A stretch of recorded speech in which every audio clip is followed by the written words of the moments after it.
Meanwhile, let's just look through some of the masses of information and what's going on with the Russian propaganda machine at the moment on this third anniversary, and join Vedika Bahl on today's Truth or Fake, looking specifically at Russian disinformation. Talk us through what you've been seeing, Vedika.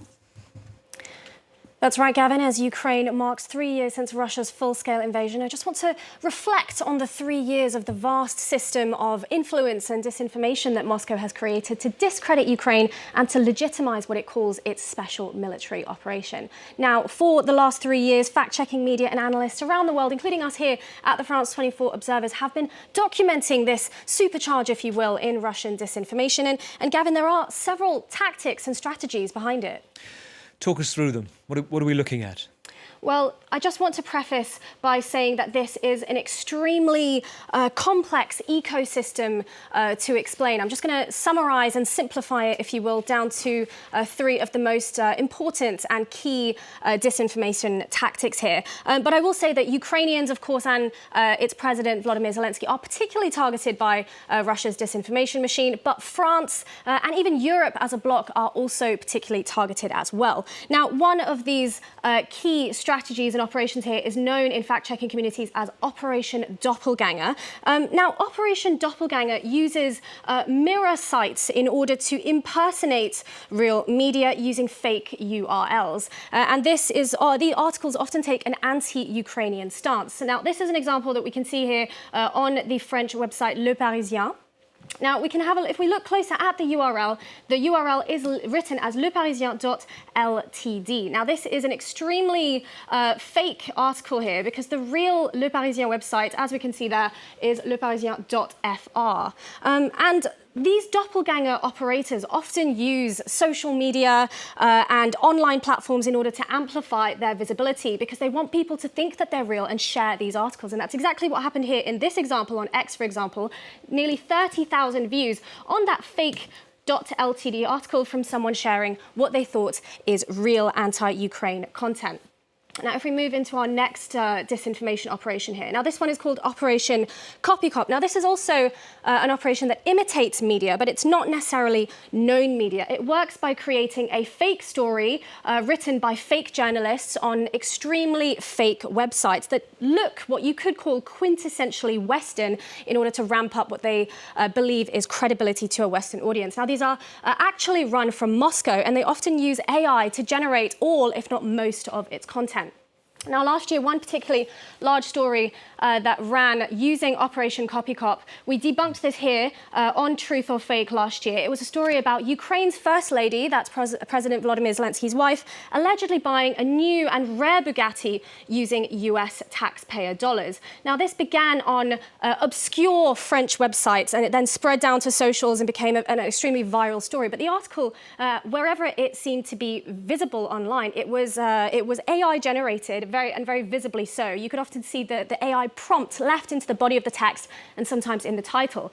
And all of the alleged proof of this Bugatti buying in the article was AI generated. There was a deep fake used from someone allegedly from the Bugatti warehouse. There was even an entirely fabricated and photoshopped receipt there as well. But that's an example, we could say, of Operation Copycop. Now, if we go back to our last example here. Now, this is Operation Matryoshka. Now, Matryoshka also focuses on discrediting Ukraine, but it does that in a slightly different way. It discredits the fact-checking community and accuses the fact-checking community of themselves spreading fakery. It's very much a diversion tactics for the fact-checkers.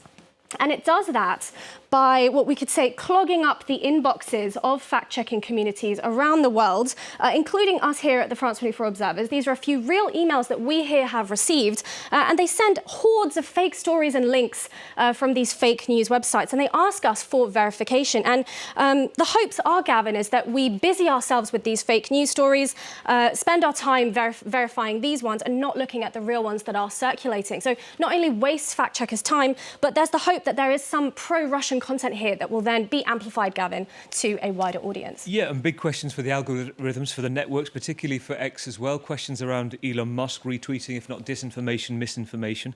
We're going to go to the President Trump press conference in a moment, Vedika. Before we do, because I think we're about 2 minutes away from that, President Trump, along with the French President Emmanuel Macron. But first, while we wait for that, you were talking about stories about President Zelensky. It's safe to say he is a big target for the Russia fake news campaign and their bots. Who else and what else are they targeting?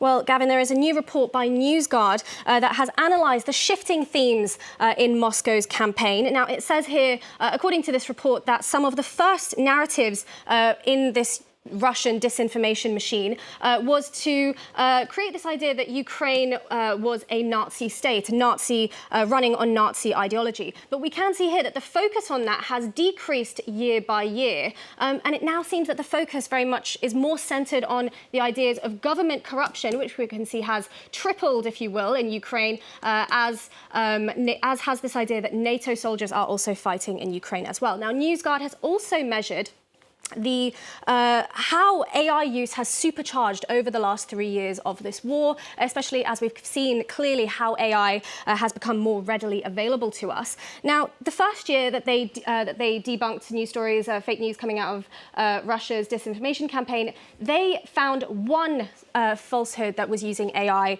content. Now, we can see that according to their infographic here that as of last year, that had supercharged to 16 stories. But I do want to make it clear that this is only based on the stories that NewsGuard debunked about Ukraine. So it is possible that this real number is much higher. And I can tell you that as a fact checker here with the France 24 Observers, we have very much seen ourselves that number of AI-generated stories and content and deep fakes circulating much higher than we have in previous years, especially as AI becomes a real digital tool that we use now.